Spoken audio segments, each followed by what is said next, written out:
ကျေးဇူးတင်တယ်ကျွန်တော်တို့ဒီနေ့ဖခင်များနေ့မှာနှုတ်ကပတ်တော်အားဖြင့်ပေါ့နော်ကျွန်တော်တို့အတူတူကအစဉ်ကျင်ခွန်အားယူဖို့ဖြစ်ပါတယ်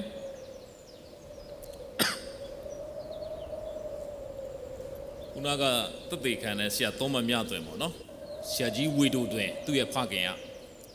နော်တကယ်ကိုကျွန်တော်တို့မရင်းနှီးလိုက်ဘူးပေါ့နော်ဒါပေမဲ့ဘယ်နေရာရောက်ဆရာသုံးမကိုတွေ့တာနဲ့သူ့ဖခင်အကြောင်းကိုလူတွေကပြောတယ်ဟာကျမ်းစာကိုအလွတ်ရတယ်ကျမ်းစာသင်တာအရန်ကောင်းတယ်နော်သူ့ဖခင်ရဲ့နော်ဒီဖျားနဲ့သွားတဲ့အကြောင်းတွေကိုကျွန်တော်အမြဲတမ်းနားထောင်ရနော်ဆရာသုံးမမြသွင်နော်သူလည်းသူ့ဖခင်အကြောင်းပြောတဲ့ခါမှာနော်ခုနသချင်းလေးဆိုလဲတော်တော်လေးကောင်းတယ်ဖခင်စီကနေကျွန်တော်အလိုချင်ဆုံးအမွေကအဖေရဲ့ပုံသက်တည်တဲ့အဖေရဲ့စိတ်ထားဖြစ်ပါတယ်နော်သူပြောတကယ်လဲသူဖခင်ဆိုရင်တော်တော်လေးကိုခက်ခဲအမှုတော်ဆောင်ခဲ့ရတယ်ဗျာနော်အသင်းတော်တွေမှာပြဿနာနော်သူတို့မိသားစုကိုကာကွယ်တယ်နော်တကယ်ကိုကောင်းတဲ့ဖခင်နော်ကျွန်တော်တွေ့ရခုနကအန်နီရှိုင်းနော်သမီးငယ်အန်နီရှိုင်းချီးမွမ်းတဲ့ခါမှာလဲသူဖခင်ဦးရှိုင်းဟာတကယ်ကိုကောင်းမွန်တဲ့ဖခင်ဗျာနော်ကျွန်တော်တွေ့ရအန်နီရှိုင်းတို့ကျွန်တော်တို့ကျွန်တော်မိတ်ဆွေအိမ်မှာနော်တွေ့တဲ့ခါမှာငယ်ငယ်လေးနော်သူညီမလေး2ယောက်ရှိတယ်နော်ညီမလေး2ယောက်ကျွန်တော်ကြည့်တော့လေဟာတော်ကြီးလာတာဗောနော်သူတို့သာကြီးသွားတယ်ကျွန်တော်ဒီရွယ်ပဲနော်နော်ကျွန်တော်ကိုကနော်ဟာဒီရွယ်ပဲနော်သူတို့သာကြီးသွားတယ်ဗောနော်အဲ့တော့ပြန်တွေ့တဲ့ခါမှာနော်ဟာဦးရှိုင်းကအနီရှိုင်းတို့အုံမေကတော်တော်ချောတာဗျာနော်တော်တော်ချောတာငယ်ငယ်လေးနဲ့နော်ခေါ်တော်မူခြင်းခံရတယ်ဒါပေမဲ့နော်သားသမီး3ယောက်နော်ဖခင်ကတော်တော်လေးကိုနော်အနုတာခံပြီးတော့ကြည့်ရှုပြုစုတယ်ဆိုတော့နော်တကယ်ကောင်းတဲ့ဖခင်နော်ကျွန်တော်စဉ်းစားတော့နော်ဖခင်မရှိတဲ့သူတွေလည်းရှိမှာပဲဗျာနော်တော်တော်လေးကိုနော်သူတို့တွေများကြည်ကွဲမလားပေါ့နော်ဒီနေ့ကျွန်တော်တို့မနက်ကအစီအစဉ်တစ်ခုသွားတော့ဖခင်တွေဂုဏ်ပြုဖို့တဲ့ပလင်မော်ခေါ်ဆရာသုံးမမြတ်သူကလည်းကျွန်တော်နဲ့ပါတော့အောက်မှာထိုင်နေတော့အားတဲ့ဆရာလာတဲ့ပလင်မော်ဆရာသုံးမမြတ်သူကလည်းအားနာလို့လားမသိဘူးသူပလင်မော်တက်သွားပြီးတော့မှအဲ့ဆရာမေးတယ်ဆရာအိမ်အောင်တယ်လားတဲ့ခလေးရှိလားမေးတော့ကျွန်တော်အောက်ကလမ်းဖြည့်တယ်လူပြိုကြီးပါလို့အဲ့မေးဟာဆရာအဲ့ဆိုပြန်ဆင်းပါနော်ပြန်ဆင်းရတယ်ဗျာနော်ကျွန်တော်ဆရာသုံးမမြတ်သူအားနာလိုက်တာနော်သူကနော်ဒီရွယ်တော့အိမ်အောင်ကြပြီးတော့သူထင်တာအဲ့ဆရာဒီရွယ်တော့ဒါကြည့်ရတော့ခလေးတော့ရှိပြီပေါ့နော်ဒါပေမဲ့ तू ကလူပြိုရှိဆိုတော့နော်စင်မောရောက်ပြီးမှပြန်ဆင်းရဟာကျွန်တော်လည်းမျက်နှာပူအားနာနော်အဲ့တော့ကျွန်တော်ကြပြန်တော့လဲအိမ်အောင်တော့ရှိတယ်ခလေးရမရှိအဲ့တော့ဖခင်လို့ပြောလို့နော်ဖခင်များနေတော်တော်ဒုက္ခရောက်တာမတ်တထားမလို့ထိုင်ရမလို့နော်အဲ့တော့ကျွန်တော်တို့လည်းပြန်စဉ်းစားရင်နော်ဆရာသုံးမလဲမိမမရှိခလေးမရှိဆိုတော့သူများအားငယ်မလားကျွန်တော်လည်းစဉ်းစားတာပေါ့နော်အဲ့တော့ဆရာတော်ဒီများအားငယ်မလားနော်ကိုလည်းပြန်စဉ်းစားနော်အဲ့တော့ကိုလည်းခလေးမရှိတော့ကိုလည်းအားငယ်လားပေါ့နော်ပြန်စဉ်းစားနော်အဲ့တော့တချို့တွေလည်းမွေးကလေးကဖခင်မမြင်လိုက်ရအောင်မိဘမဲ့အကြောင်းသွားတော့ဖခင်မတွေ့လိုက်ရအောင်သူတို့ရောအားငယ်မလားကျွန်တော်ပြန်စဉ်းစားကျွန်တော်မိတ်ဆွေဆရာရဲဝင်ထူးလဲမွေးကလေးတော့နော်ရှိတော့တော့မသိလိုက်ရအောင်နော်ဆရာရဲဝတ္ထုများအားငယ်မလားနော်ကျွန်တော်လည်းဖခင်ရှိပါလေနော်ဒါပေမဲ့ကျွန်တော်ဖခင်ကကျွန်တော်လည်းတီမောသေလိုပဲဗျာကျွန်တော်ဖခင်ကတပါးမျိုးသားအားငယ်မလားပြန်စဉ်းစားတော့ကျွန်တော်တို့အားလုံးအတွက်လေဘုရားသခင်ကနော်ခုနဆရာတော်သက်သေခံတယ်လို့ပဲသခင်ရှုခွတ်တော်ဘုရားကပထနာတော်မှာသင်ပေးတဲ့ခါမှာကောင်းငယ်ပုံနဲ့ရှိတော်မူတော့ကျွန်တော်တို့ရဲ့အဖအဲ့ဒီမှာဖျားသခင်ကျွန်တော်တို့နဲ့အတူရှိတယ်ကောင်းကင်ဘုံဖရှိတယ်ဆိုတာကိုသိလဲသိသွားလောကဖခင်တွေကိုလည်းတန်ဖိုးထားတတ်သွားတယ်ကျွန်တော်တို့အသက်တာထဲမှာလောကမှာစုံလင်တဲ့ဖခင်ရှိတယ်လို့မစုံလင်တဲ့ဖခင်လည်းရှိပါတယ်ဒါပေမဲ့ကောင်းကင်ဘုံဖကတော့စုံလင်တဲ့အဖဖြစ်ပါတယ်ဒါကြောင့်မို့ဒီနေ့ဖခင်များနေ့မှာဖခင်တွေကိုဂုဏ်ပြုရင်းနဲ့အဲ့ဒီဖခင်တွေကိုပေးတဲ့ဖခင်တချို့ဖခင်ရှိခြင်းမရှိမယ်ဒါပေမဲ့ဖခင်ကဲသို့မေတ္တာကိုခံစားရဖို့ဦးလေးအားဖြင့်အတော်အားဖြင့်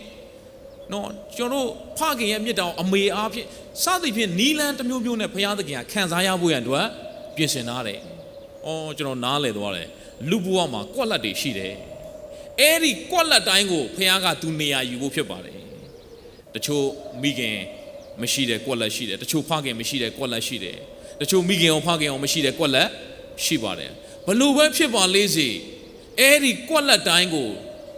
နေရာယူဖြည့်ပေးမဲ့သူကတော့ကောင်းကင်ဘုံအဖရှိနေပါတယ်ထိုကောင်းကင်ဘုံအဖဟာကျွန်တော်တို့ကိုအင်မတန်ချစ်တဲ့ဖခင်ဖြစ်တယ်ဒါကြောင့်မို့ကျွန်တော်တမန်ကျမ်းစာကိုကြည့်တဲ့အခါမှာ103ခုမြောက်သောစာလံအပိုင်ငယ်7ကနေ73မှာ103ခုမြောက်သောစာလံအပိုင်ငယ်7ကနေ73မှာဖခင်သခင်ဟာသူ့ရဲ့မေတ္တာကိုလောကဖခင်နဲ့တင်စားပြီးတော့ဖော်ပြထားပါတယ်103ခုမြောက်သောစာလံအပိုင်ငယ်7မှ73အရှိမျက်နှာစွန်းသည်အနောက်မျက်နှာစွန်းနှင့်ဝေးသည့်အတိုင်းငါတို့အပြစ်များကိုငါတို့နှင့်ဝေးစေတော်မူ၏အဖသည်သားတို့ကိုတနာဆုံမတ်သည့်ဤသူထာဝရဘုရားသည်ကြောက်ရွံ့သောသူတို့ကိုတနာဆုံမတ်တော်မူ၏အဖဟာတဲ့မိမိရဲ့သားသမီးတွေကိုတနာဆုံဖတ်တယ်လို့ကျွန်တော်တို့ကိုးကွယ်တဲ့ဘုရားသခင်ကလည်းကျွန်တော်တို့ကိုတနာဆုံဖတ်တဲ့ဘုရားဖြစ်တယ်ကျွန်တော်တို့ကိုအင်မတန်မှမေတ္တာကရုဏာရှိတဲ့ဘုရားဖြစ်တယ်ကျွန်တော်တို့အပြစ်တွေကိုအရှိဆုံးကနေအနောက်ဆုံးဝေးတယ်လို့တဲ့ကျွန်တော်တို့စီကနေဝေးစေတယ်ဖခင်ရဲ့မေတ္တာအကြောင်းကျွန်တော်ပြန်ပြီးတော့စဉ်းစားမိဖခင်သခင်ဟာကျွန်တော်တို့ကိုအပြစ်တင်တဲ့ဖခင်မဟုတ်ကျွန်တော်တို့ရဲ့အပြစ်တွေကိုခွင့်လွှတ်တဲ့ဖခင်ဖြစ်တယ်ရှင်ယောဟန်ခရစ်ဝင်ခန်းကြီး8မှာမှားယွင်းခြင်းအမှုကိုပြုတဲ့အမျိုးသမီးကိုဖာရိရှဲတွေကျမ်းပြုဆရာတွေကသခင်ရှုရှိကိုခေါ်လာမောရှေရဲ့ပြညတ်ချက်ရဒီအမျိုးသမီးကိုကြောက်ခဲနဲ့ပြစ်တရားကိုတော်ဘလို့စီးရမလဲသခင်ရှုကိုထောင်ချောက်ဆင်တဲ့အနေနဲ့သူတို့ကမေးတာသခင်ရှုကဘာမှမပြောမြေကြီးပေါ်မှာလက်ညှိုးနဲ့ရေးတယ်လို့ကျမ်းစာပြောအထက်ထပ်မေးတဲ့အခါမှာကိုတော်ဘလို့လောက်မှလဲကြောက်ခဲနဲ့ပြစ်ရမှာလားမပြစ်ရဘူးလားပြစ်လို့ပြောပြန်ရင်လေသခင်ရှုကချစ်ချင်းမေတ္တာရှင်ပြောပြီးတော့ဒီမျိုးသမီးကိုတတ်ခိုင်းတယ်ဖြစ်အောင်မယ်မပြစ်နဲ့လို့ပြောရင်လေအဲ့ဒီကြောက်ခဲတွေကသခင်ရှုစီရောက်လာမှာမောရှေရဲ့ပြည့်ညတ်တရားကိုကျူးလွန်တယ်ဆိုပြီးတော့ဘလို့မှပြောလို့မရအောင်ပြစ်လည်းပြောလို့မရအောင်မပြစ်လည်းပြောလို့မရအောင်ဒါပေမဲ့သခင်ရှုကဘလို့ပြောလဲမင်းတို့ထဲမှာကိုအပြစ်မရှိဘူးအပြစ်ကင်းတယ်လို့နော်ယူဆတဲ့သူကပြေးတဲ့ကြောက်ခဲနဲ့မပြစ်ခိုင်းတာမဟုတ်တော့ပြစ်ခိုင်းတယ်ဘလို့လူလဲကိုအပြစ်ကင်းတယ်အပြစ်မရှိလို့ထင်ပြေးတဲ့သူတို့ရဲ့စိတ်နှလုံးထဲမှာအကြီးဆုံးကနေအငယ်ဆုံးတိုင်အောင်တဲ့မိမိဟာအပြစ်ရှိကြောင်းဖော်ပြတဲ့အခါမှာကြောက်ခဲတွေကိုချပြီးတော့သူတို့ထွက်သွားတယ်အဲ့ဒီမျိုးသမီးတယောက်ပဲကြံသခင်ရှုကမေးတယ်မင်းကိုအပြစ်တင်တဲ့သူစီရင်မဲ့သူတွေဘာမှလဲသခင်ရှုကမေးပါအမျိုးသမီးကပြန်ဖြေပါတယ်ဘယ်သူမှမရှိတော့ဘူးသခင်ရှုကအဲ့ဒီမျိုးသမီးကိုပြောပါတယ်ငါလည်းမင်းကိုမစီရင်ဘူးသခင်ရှုကအဲ့ဒီအမျိုးသမီးကိုအပြစ်မစီရင်သူ့အပြစ်ကိုဘာလုပ်လိုက်လဲခွင့်လွှတ်လိုက်တယ်ဆိုရရောက်တွေ့ရလူအုပ်ကြီးကဒီမျိုးသမီးကိုအပြစ်တင်နော်ကျမ်းစာမှာဘာပြောဆိုသင်ကိုအပြစ်တင်သောသူတို့သည်အဘယ်မှာရှိသနည်းမင်းကိုအပြစ်တင်တဲ့သူတွေဘာမှလဲလူတွေကသူများဟိုသာအပြစ်တင်တာကိုအပြစ်ရှိလို့ရှိမှန်လူရဲ့ပြဿနာကအဲ့ဒါပဲသူများကိုပဲအပြစ်တင်ဖို့စဉ်းစားတာတကယ်တော့ကိုကလည်းအပြစ်ရှိတော်သူပဲဖခင်သခင်ခွင့်လွှတ်လို့တာကိုလည်းအပြစ်လွတ်တာဒါကြောင့်မို့အဲ့ဒီမျိုးသမီးကိုပြောတယ်မင်းရဲ့အပြစ်ကိုလည်းငါမစီရင်ဘူးအဲ့ဒါကအဲ့ဒီမျိုးသမီးကိုထပ်ပြီးတော့အပြစ်ထပ်လုပ်လို့သခင်ရှုကအခွင့်ပေးတာမဟုတ်ပါဘူးဂျေဇုတော်ဟာကျွန်တော်တို့ရဲ့အပြစ်ကိုလွတ်စေတယ်အပြစ်ကိုထပ်မလုပ်မိအောင်လဲမဆတာဂျေဇုတော်ပဲဖြစ်ပါတယ်လူဟာအပြစ်ကိုဘာကြောင့်လုပ်လဲမသိလို့လုပ်တာလားမလွန်ဆန်နိုင်လို့လုပ်တာလားလူဟာမသိလို့လုပ်တာမဟုတ်လူငယ်တွေမေးကြည့်ပါခလေးတွေမေးကြည့်ပါဘယ်ဟာအပြစ်လဲဘယ်ဟာမကောင်းလဲဆိုတော့သူတို့သိတယ်တိရက်နဲ့မလွန်ဆန်နိုင်ပဲနဲ့လုပ်နေတာအရက်တောက်တဲ့လူတယောက်ကိုသွားမေးကြည့်သိပါတယ်ဒါမကောင်းမလွန်ဆန်နိုင်ဘူးသူ့အသွေးသားအချိန်တိုင်းတောင်းဆိုလာမွေးစေဝါသုံးဆွဲတဲ့သူလောင်းကစားလုပ်တဲ့သူသူများကိုမနာလိုတဲ့သူငွေကိုတတ်မှတ်တဲ့သူအဲ့ဒီလူတွေသွားမေးကြည့်ပါတိရက်နဲ့ဒီထဲမှာမလွန်ဆန်နိုင်လို့လုပ်တာ ဒါကြောင့်မို့သခင်ရှုခရစ်တော်ဘုရားဟာကျွန်တော်တို့ရဲ့အပြစ်တွေအတွက်လက်ဝါးကတိုင်မှာကိုစားအသေးခံပေးတယ်အသေးခံပြီးတော့ကျေးဇူးတော်လို့ခေါ်ပါတယ်ကျွန်တော်တို့အပြစ်တွေကိုလက်ဝါးကတိုင်မှာအသေးခံရုံမကသင်ကြိုပြီးမှ3ရက်မြောက်သောနေ့မှာရှင်ပြန်ထမြောက်တယ်သခင်ရှုကိုယုံကြည်ခြင်းအပြင်ကျွန်တော်တို့ကအပြစ်သားဘဝကနေဖျားသားဘဝကိုပြောင်းလဲသွားတယ်ရောက်သွားတယ်ဇာတိပဂတိလူကနေဝိညာဉ်ပဂတိလူဖြစ်ပြောင်းသွားတယ်အဲ့ဒါကိုပြောင်းအောင်လုပ်တာမဟုတ်ပါဘူးဖျားကလှုပ်ပေးတာဖြစ်တယ်ဖျားဘက်ကလှုပ်ပေးသောကြောင့်မြန်မာလိုတော့ဂျေဇုတော်လို့ခေါ်ပါတယ်လူဘက်ကလှုပ်တာမဟုတ်တဲ့အတွက်ကြောင့်ကျွန်တော်တို့ကဘာမှဝါကြွားစရာအကြောင်းမရှိဘူးဖျားဘက်ကလှုပ်ပေးတယ်အသေးခံပေးသောဂျေဇုတော်ဖြစ်တယ်အဲ့ဒီအသေးခံပေးတဲ့ဖျားကဒီနေ့ယုံကြည်တဲ့သင်ရဲ့အထဲထဲမှာရှင်ပေးတယ်အဲ့ဒါကအသက်ရှင်ပေးသောဂျေဇုတော်လို့ခေါ်ပါတယ်ဒါကြောင့်မို့ဖျားသားဖြစ်အောင်ဖျားပဲလှုပ်ပေးတယ်ဖျားသားကဲ့သို့ဆက်အသက်ရှင်နိုင်အောင်လဲဖျားပဲမဆာတာဖြစ်ပါတယ်ဖြောင်းမွက်တော်သူဖြစ်အောင်ဖျားပဲလုပ်ပေးတယ်ဖြောင်းမွက်တော်သူကဲ့သို့ဆက်အသက်ရှင်နိုင်အောင်လဲဖျားပဲမဆာတာဖြစ်ပါတယ်ဒါကြောင့်မို့ဒီမျိုးသမီးကိုပြောတယ်နောက်တစ်ဖန်ဒုစရိုက်ကိုမပြုနဲ့ပျောက်သောသားဥပမာကိုကြည့်တဲ့အခါမှာလဲသားအဖေမသိခင်မှာအမွေတောင်းသွားတယ်သူပြန်လာတယ်ဝါကြောင်းတဲ့နေရာကနေအဖေမြစ်တာကိုနားလဲပြီးသူပြန်လာတဲ့အခါမှာသူတကောလုံးကညစ်ပတ်နှန်းဆွန်နေအဝေးကကြည့်ရင်ဘလို့မှမှတ်မိနိုင်စရာအကြောင်းမရှိဘူးဒါပေမဲ့အဖေကအဝေးကနေဘာလုပ်လဲမှတ်မိတယ်မျောနေတယ်ပြေးပြီးတော့မနေနိုင်ဘူးအဖေရဲ့မြစ်တာပြေးဖတ်တယ်ပြီးရင်နမ်းတယ်သူ့သားကိုအပြစ်တင်ရမယ့်စားနည်းနည်းတော့ဆူသင့်တာပေါ့နည်းနည်းတော့အပြစ်တင်သင့်တာပေါ့တခေါမှမပြောဘူးဗျာဘာမှအပြစ်မတင်ဘူးသူ့သားပြောပါတယ်အဖေကျွန်တော်သားလုံးမခေါ်နဲ့မခံထိုက်ပါဘူးကျွန်နေရပဲထားပါဘာမှမပြောလာကြတဲ့သူ့ကိုဝေယုံလဲပေးခြေနှင်းပေးပြီးလက်စွပ်ပေးငါတို့ဒီနေ့ညစူအောင်ကျွေးတဲ့နွားကိုတတ်ပြီးတော့ပွဲခံမယ်ဟာသူ့သားပြန်လာတာကိုဝမ်းမြောက်ပြီးတော့အဲ့ဒီဆုံးရှုံးသွားတဲ့သားဖြစ်ခြင်းရဲ့ဆုံးရှုံးမှုတွေအားလုံးကိုအဲ့ဒီနေ့မှာပျောက်တော့သားကိုခံစားစေအဖေရဲ့မြစ်တာ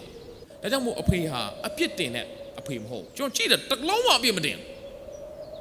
အဖေဟာအပြစ်တင်တဲ့အဖေမဟုတ်ဘူးကျွန်တော်ကိုးကွယ်တဲ့ဘုရားဟာကျွန်တော်အပြစ်တွေကိုခွင့်လွှတ်ပေးတဲ့ဘုရားဖြစ်တယ်အဲ့ဒီလိုခွင့်လွှတ်ပေးလို့ထပ်ပြီးတော့အပြစ်လုပ်ပါလို့ဂျေဇုတော်ကပြောနေခြင်းမဟုတ်ပါဘူးထပ်ပြီးတော့အပြစ်မလုပ်မိအောင်လဲအဲ့ဒီဂျေဇုတော်ပဲမဆာမှာဖြစ်တယ်ဒါကြောင့်မို့ယောမဩဝါဒစာအခန်းကြီး4အပိုင်ငယ်10ယောမဩဝါဒစာအခန်းကြီး4အပိုင်ငယ်10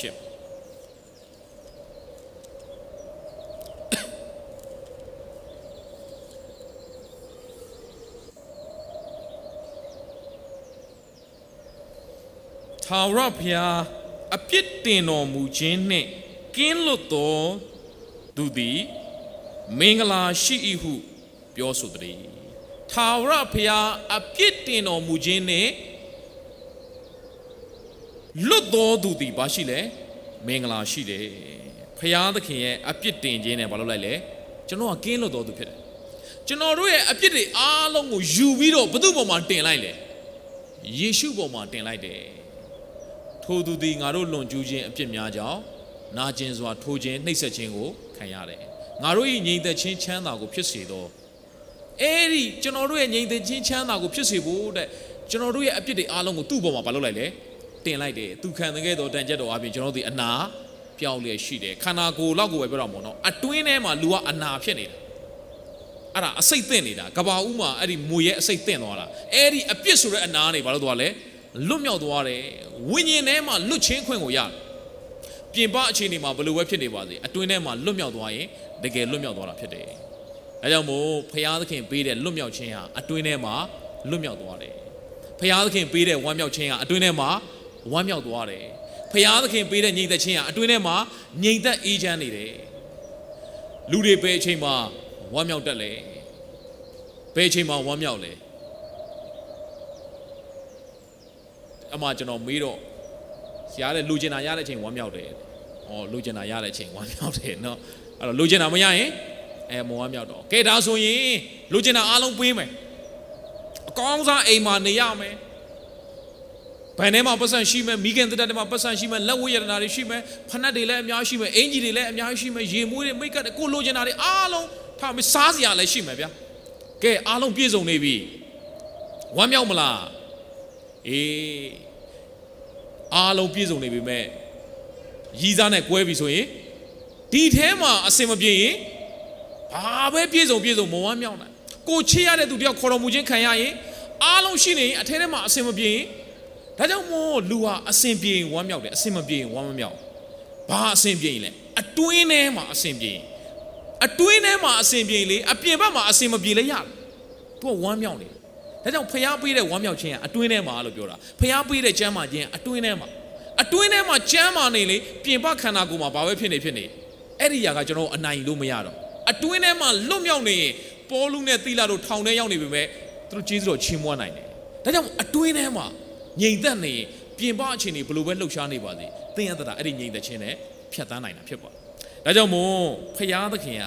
ကျွန်တော်တို့ရဲ့အပြစ်တွေကိုလွှတ်တယ်အဲ့ဒီဖျားရဲ့အပြစ်တင်တော်မူခြင်းနဲ့ကင်းလွတ်တော်သူဟာမင်္ဂလာရှိတော်သူဖြစ်တယ်ဒါကြောင့်မို့ကျွန်တော်တို့ဘဝအသက်တာထဲမှာဖျားရဲ့အပြစ်လွတ်ခြင်းကိုခံရတော်သူဖြစ်တော်ကြောင့်ကျွန်တော်တို့ကလည်းသူများအပြစ်ကိုလွှတ်ရမယ်သူများအပြစ်ကိုလွှတ်ရအပြစ်တင်တော်သူမဖြစ်ပါစေနဲ့သင်ဟာ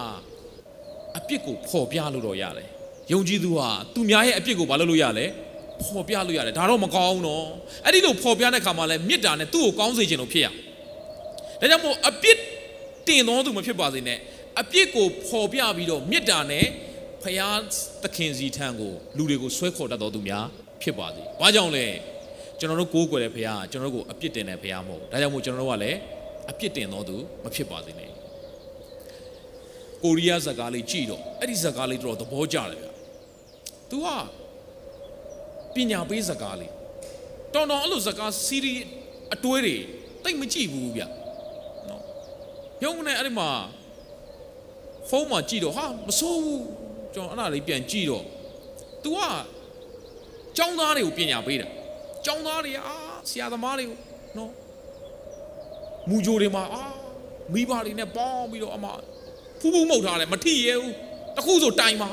အမဆရာမတွေအဲ့ဒီဆရာမတွေဘက်ကနေ तू ကပြန်ပြီးတော့ចောင်းသားတွေကိုပြန်ဆုံးမတခါလေဆရာမတွေမကောင်းလဲဆရာမတွေဘက်ကနေအဲ့ဒီပညာရေးဝင်ကြီးကနေပြန်ပြီးတော့ဆုံးမတဲ့ဇာတ်ကားလေးဟာအရင်ကောင်းတယ်အဲ့ဒီမှာသုံးတဲ့စကားလုံးပေါ့လူဆိုရင်လူပီသားရမယ်တဲ့ကျောင်းသားဆိုရင်ကျောင်းသားပီသားရမယ်တဲ့ဆရာဆိုရင်ဆရာပီသားရမယ်ကျွန်တော်လည်းအဲ့ဒါလေးကြားတော့ဖယားသားဆိုရင်ရောဖယားသားသမီးပီသားရမှာပေါ့ကျွန်တော်တို့ဟာဖယားသားသမီးဖြစ်အောင်ကြိုးစားနေတော်သူမဟုတ်ယေရှုကိုယုံတဲ့အခါမှာဖယားသားသမီးဖြစ်ပြီးသားဒါပေမဲ့ဖယားသားသမီးပီသားဆိုတာဘာလို့ရမလဲအသက်ရှင်ရမယ်ဖယားသားသမီးပီသားဆိုတာအသက်ရှင်ရဖယားသခင်ဟာအပြစ်တင်တော်သူမဟုတ်ကျွန်တော်တို့လည်းဖျားသားသမီးတွေဟာသူများကိုအပြစ်မတင်ရအောင်လူတွေဟာကိုယ့်အပြစ်သာကိုယ်မမြင်ပေမဲ့သူများတော့ဘာလုပ်လဲအပြစ်တင်တတ်တယ်အပြစ်တင်တတ်တယ်ဘယ်တည်းကစတာကဘာဦးကစတာနော်ကဘာဦးကစတာနော်ကျွန်တော်တို့ဖျားသခင်ဟာနေအေးတဲ့ချိန်မှာလူသားအာရနဲ့အေးဝါကိုလာတွေ့တဲ့ချိန်မှာသူတို့တနေ့ကျတော့ဖျားကိုမတွေ့ရဘူးပုံးနေဘုရားသခင်ကမေးတယ်မင်းတို့ငါမစားနဲ့ဆိုတဲ့အသီးကိုစားမိပြီလားအဲ့လိုမေးတော့အာဒန်ကပြန်ဖြေတယ်ဗျကပ္ပဦးကျမ်းခန်းကြီး3အပိုက်ငယ်7-73ဖတ်ကြည့်ရင်လူကလည်းကျွန်တော်၌အပ်ပေးသောမိန်းမသည်ထိုပင်အသီးကိုပေးပြီးကျွန်တော်စားမိပါသည်ဟုရှောက်လေသူစားတာသူဘာသူစားတာမဟုတ်ဘသူပေးလို့အဲ့ဒီမိန်းမကိုဘသူအပ်ပေးတာကိုရောပဲအပ်ပေးတာလေကျွန်တော်မှကျွန်တော်တယောက်တည်းနေတာအဆင်ပြေတာနဲ့နော်ကိုရောလာအပ်ပေးအဲ့မိမဘာလို့လဲအဲ့ဒီအပင်ရဲ့အသီးကိုပေးလို့ကျွန်တော်ဘာလုပ်မိတာ तू ဘသူ့ကိုအပြစ်တင်လဲအေးဝါကိုလည်းအပြစ်တင်တယ် तू ဖျားကိုလည်းအပြစ်တင်တယ် तू အပြစ်မရှိဘူးနော် तू စားတယ်ဆိုတော့အဲ့ဒီအေးဝါပေးလို့ तू ဘာလုပ်လိုက်ရတာလဲစားလိုက်ရတာကိုရောပဲအပ်ပေးတာလေအဲ့ဒီမျိုးသမီးကျွန်တော်ပေးလို့ကျွန်တော်ဘာလုပ်လိုက်ရတာလဲလူကကိုယ့်အပြစ်ကိုမမြင်ဘူး तू များကိုဘာလုပ်တာလဲအပြစ်တင်တာဖျားကိုလည်းအပြစ်တင်မျိုးသမီးလည်းပါပြောလဲအပိုင်ငယ်73မှာထာဝရရှင်ဘုရားသခင်ကလည်းအေးဝါကိုမေးတယ်နော်အဲ့တုန်းကတော့အေးဝါဆိုတဲ့နာမည်မရှိသေးဘူးဘုရားသခင်နဲ့စလုံးအာဒံပဲခေါ်တာအေးဝါဆိုတော့အာဒံကသူ့မျိုးသမီးကိုနာမည်ပြန်ပေးတာဘုရားသခင်ကမေးတယ်မိန်းမကိုမေးတယ်ဘလို့လှုပ်လိုက်တာလဲမိန်းမကပြန်ဖြေတယ်မွေသည်တဲ့ကျမကိုလှည့်စား၍ကျွန်တော်မသည်စားမိပါပြီဟုရှောက်လေသူလည်းပြမရှိဘူး ဘာလို့လဲတရားခံမွေ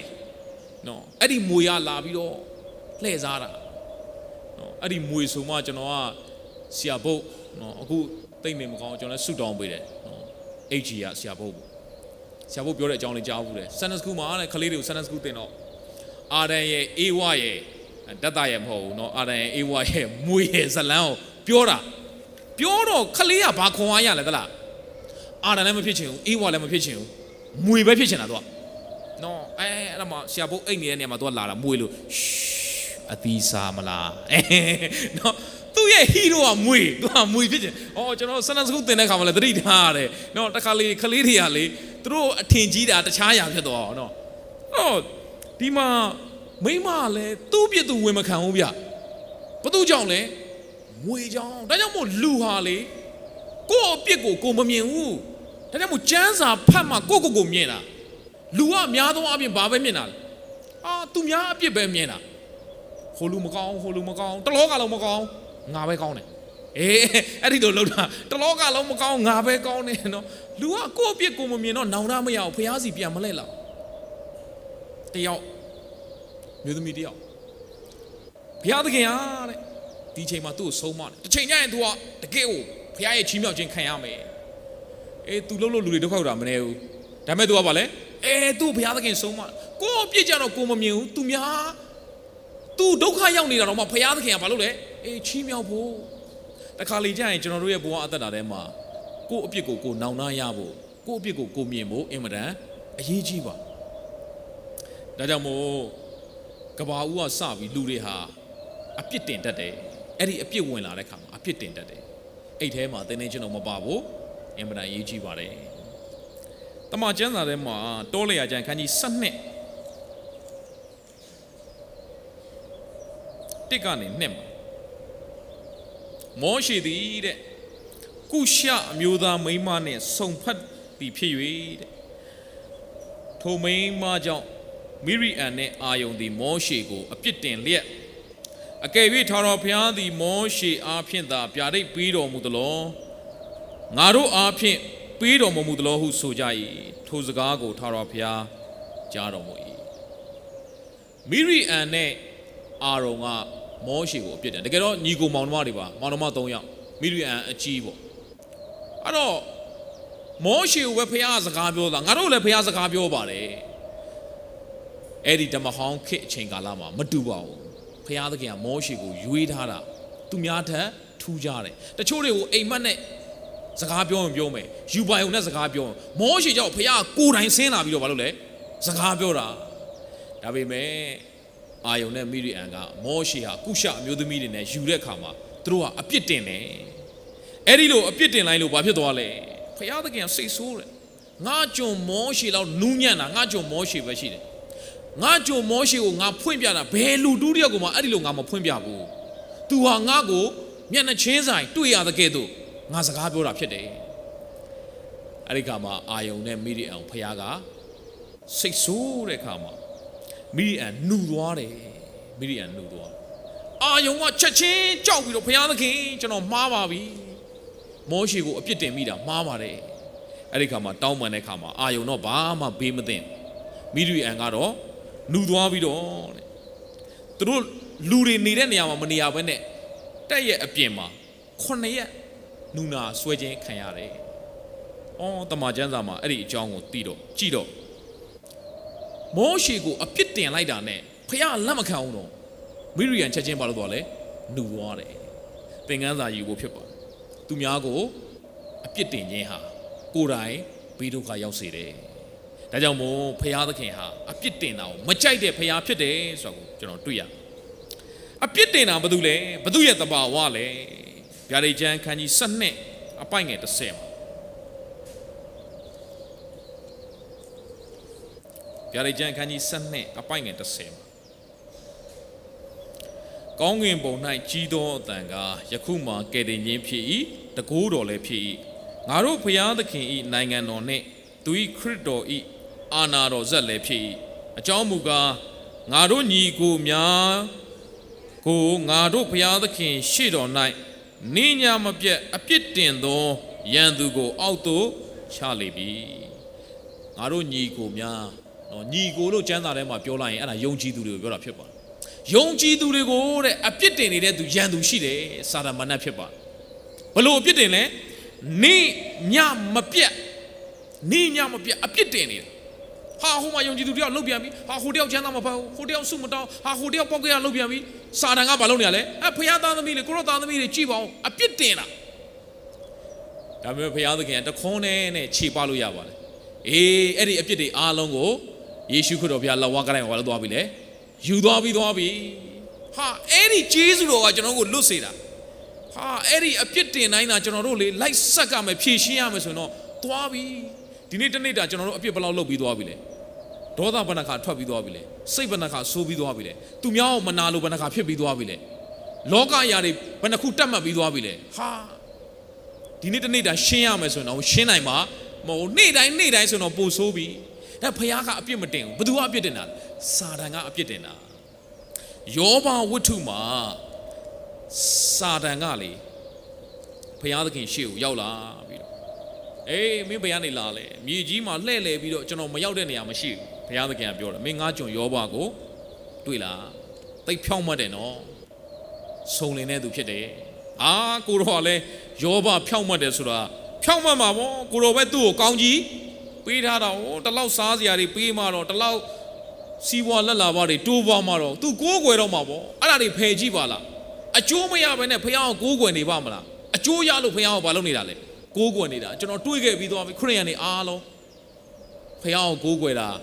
လောကရာတွေလိုချင်လို့ကြီးပဲဖခင်ကိုချစ်တဲ့သူတရားမပေါ့ကိုတော့ချစ်လို့ကိုးကွယ်တယ်များထင်နေလားကိုတော့ကိုအသက်ရှင်တဲ့ဖခင်လို့ကိုးကွယ်တယ်များထင်နေလားတခုခုလိုချင်လို့ကိုးကွယ်တဲ့သူကြီးပဲဟာအဲ့ဒီထဲမှာငါကြုံရောပါမပေါ့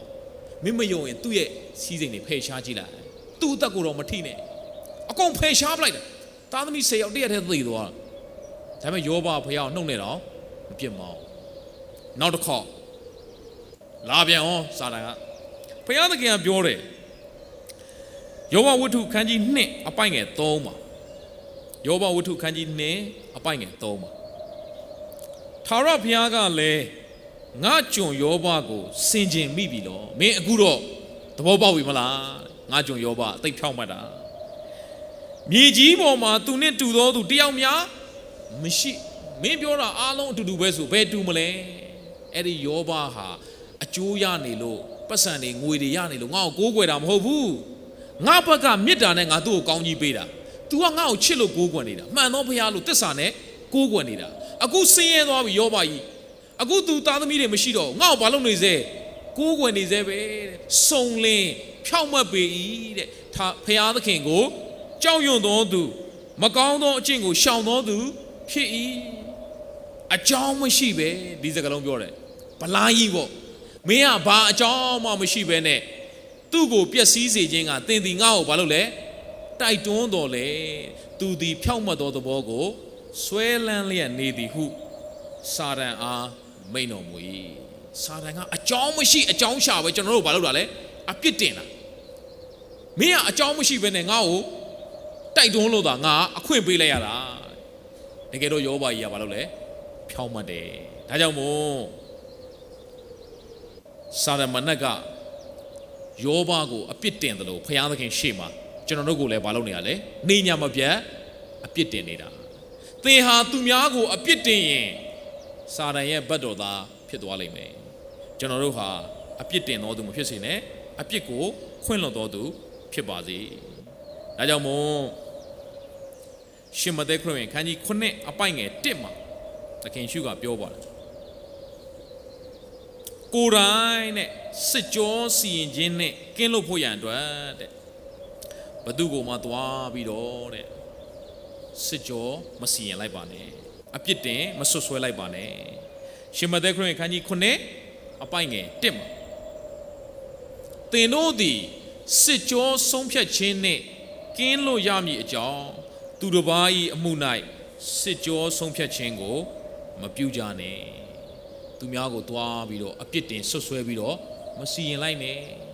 တစုံတစ်ခုဖြစ်ရင်တော့မှကိုယ့်အပြစ်ကိုမြင်တတ်ပါစေဒါကြောင့်မို့လူတွေဟာအပြစ်တင်ဖို့ပဲစဉ်းစားတယ်ယုံကြည်သူတယောက်နဲ့တယောက်အပြစ်တင်တယ်အသင်းတော်ထဲမှာအပြစ်တင်တယ်ဂိုင်းကနာအဖွဲ့အစည်းတစ်ခုနဲ့တစ်ခု အပြစ်တင်တယ်အဲ့ဒီအပြစ်တင်ခြင်းဟာကျွန်တော်တို့ကိုအကျိုးမဖြစ်စေဘူးဒါစာတန်ရဲ့ပရိယေပဲဖြစ်ပါတယ်စာတန်ရဲ့သဘာဝကိုကအပြစ်တင်ဖို့ပဲချောင်းနေတာဒါကြောင့်မို့ငါနဲ့မတူငါရန်သူဆိုပြီးတော့မတ်တတ်မှတ်လိုက်ပါနဲ့အေးငါနဲ့မတူငါရန်သူဆိုတော့တကဘာလုံးကသင်ရန်သူဖြစ်သွားလိမ့်မယ်နော်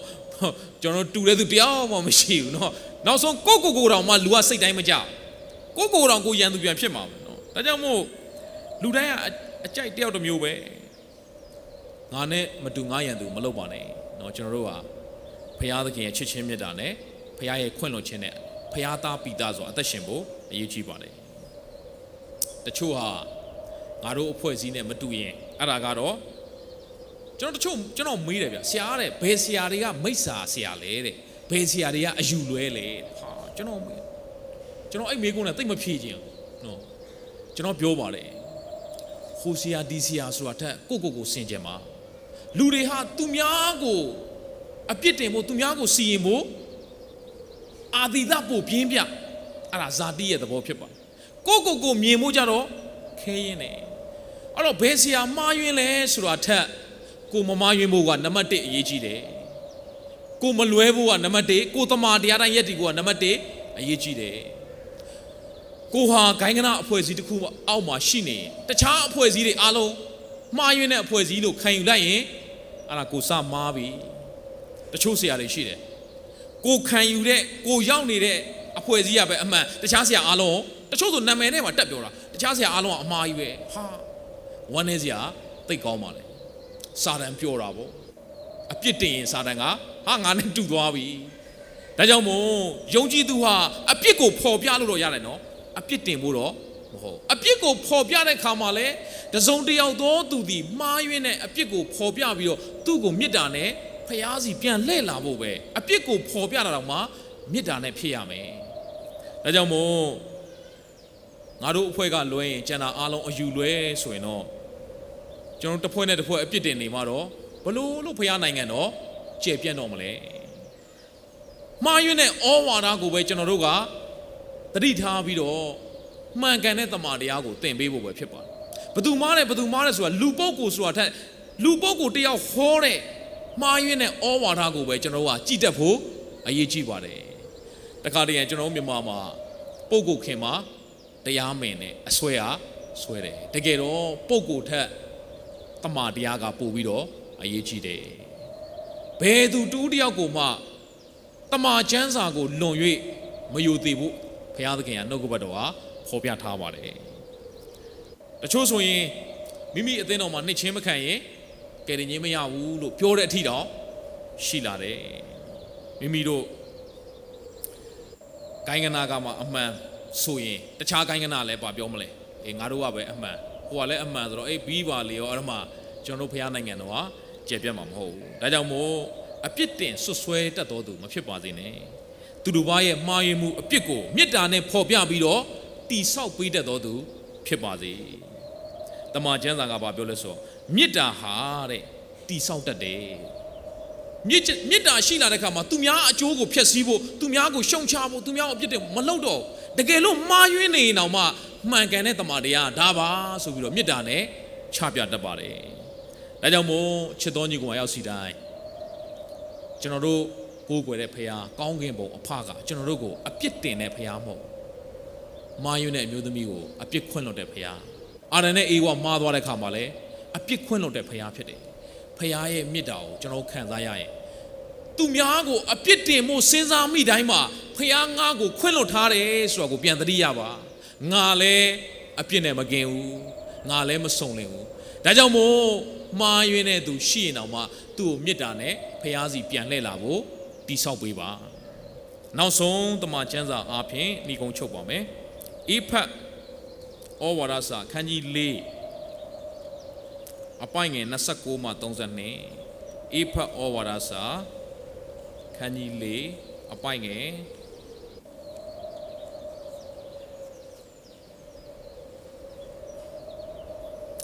29မှ